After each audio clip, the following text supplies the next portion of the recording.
বাংলার প্রাচীন সংস্কৃতি, বাংলা কীর্তন গানের অন্যতম সেরা গায়ক এবং জি বাংলা সারেগামাপা খ্যাত শিল্পী শ্রী পঙ্কজ নট্টের বাড়িতে সাড়ম্বরে পালিত হল মা মনসা দেবীর আরাধনা।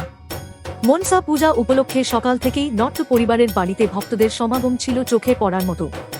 সন্ধ্যায় হোমযজ্ঞ সহকারে মায়ের পূজায় ব্রতী হন নট্ট পরিবারের সকল সদস্য ও সদস্যবৃন্দ। বিভিন্ন তালবাদ্যের সঙ্গে মনসা মায়ের সন্ধ্যা আরতি এবং ভক্তদের উন্মাদনা হয়ে ওঠে অনুষ্ঠানের অন্যতম আকর্ষণ।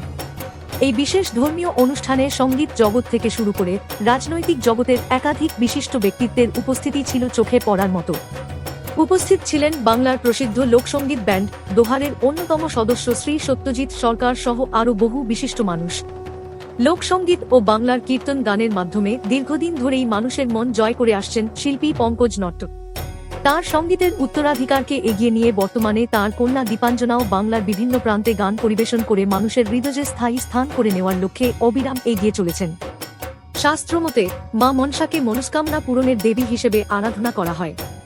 সেই বিশ্বাসকে সামনে রেখেই এদিন বহু ভক্ত শিবকন্যা মা মনসার আরাধনায় মগ্ন হন এবং মায়ের আশীর্বাদ কামনায় শ্রদ্ধা ও ভক্তি নিবেদন করেন।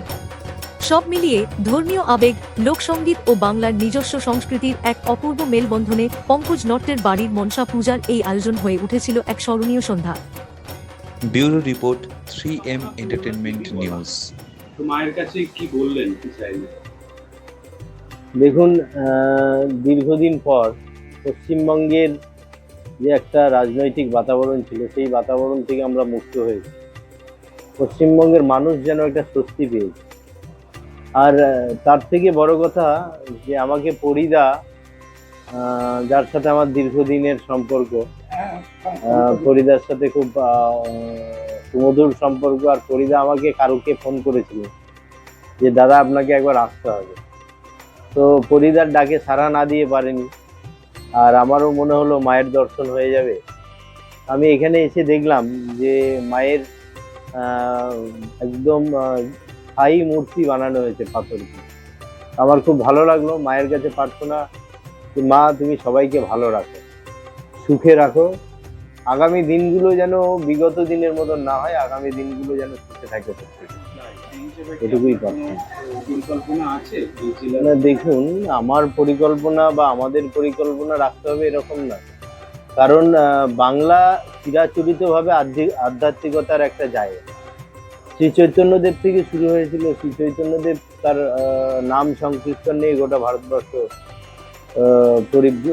যে তিনি পুরী অব্দি গেছিলেন নাম সংকীর্তনকে ছড়িয়ে দেওয়ার জন্য। তো সেই নাম সংকীর্তনের পরে বিভিন্নভাবে আমরা দেখেছি বিভিন্ন মনীষী আছেন, রামকৃষ্ণদেব আছেন, স্বামী বিবেকানন্দ আছেন। তারা আধ্যাত্মিকতার দিককে তুলে ধরেছেন বারংবার। আর এই পশ্চিমবঙ্গের পৃষ্ঠভূমিতে,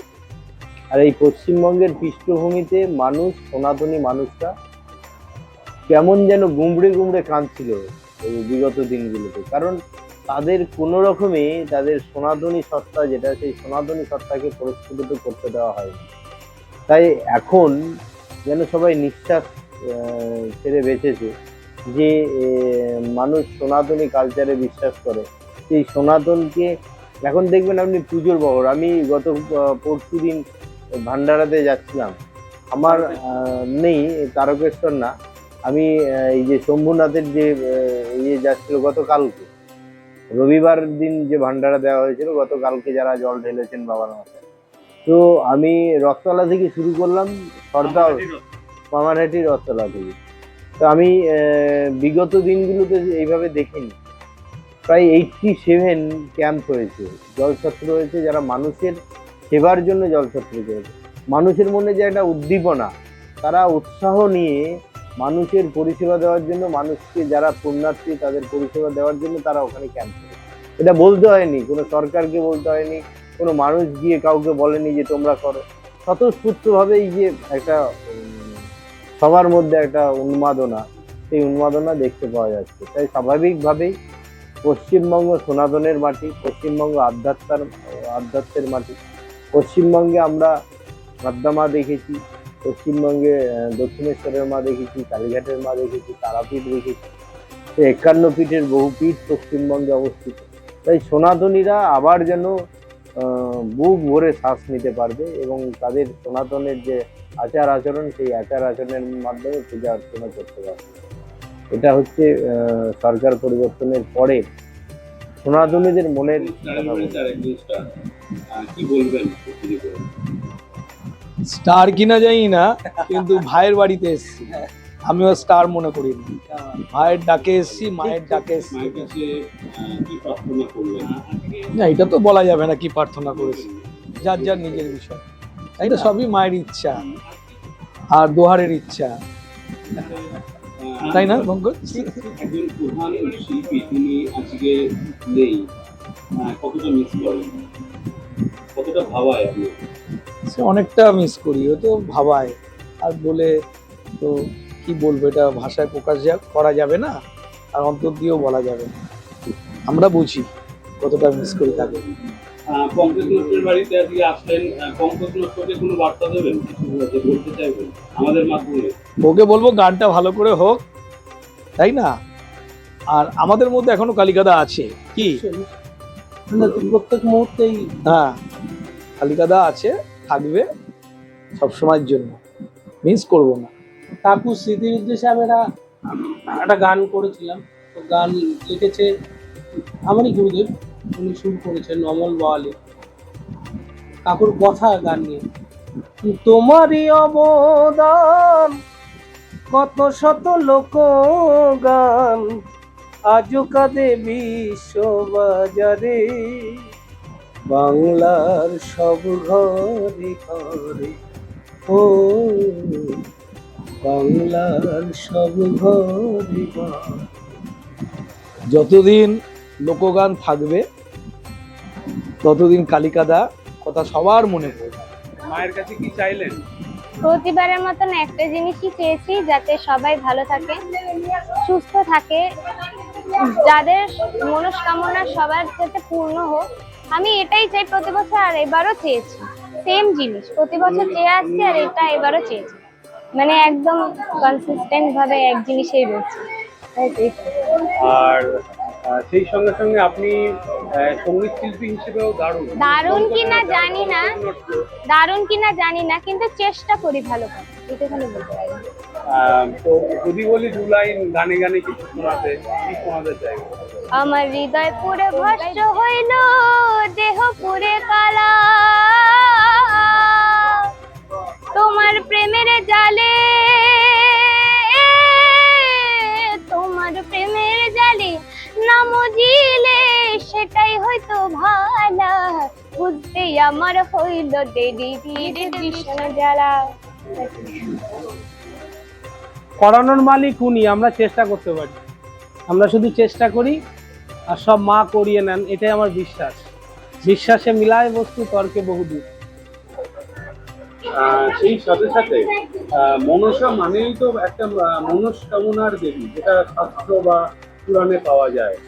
তো প্রতি বছরই আপনার এখানে সেই আরাধনা হয়। এবছরে কি নতুন কোনো মনস্কামনা আছে মায়ের কাছে? মায়ের চরণে কোনো আরতি বা কোনো প্রার্থনা রাখবেন? প্রত্যেকবারই মনস্কামনা থাকে যে মানুষ সুখে থাক, ভালো থাক, আনন্দে থাক। এটা আমার ব্যক্তিগত মত। কেননা মানুষ যদি সুখে থাকে, সবার উপরে মানুষ সত্য, তাহার উপরে নাই, মানুষকে ভালোবেসে চলতে হয়। তো মাকে বলি, মা তুমি সকলকে ভালো রেখো, সুস্থ রেখো। আজকের এই শুভ মুহূর্তে, শুভ ক্ষণে দাঁড়িয়ে আপনাদের বাড়ি যারা আমরা আধ্যাত্মিকতায় বিশ্বাস করি, তাকে স্মরণ করে সবকিছু যদি করতে পারি আমরা, আমার মনে হয় ভরসাটা তার উপর ছেড়ে রাখা উচিত। সাধক ভবা পাগলার একটা গান আছে, ভরসা করি এ ভব কান্ডারি, হালটি ছাড়িয়া তারে দাও দাও রে।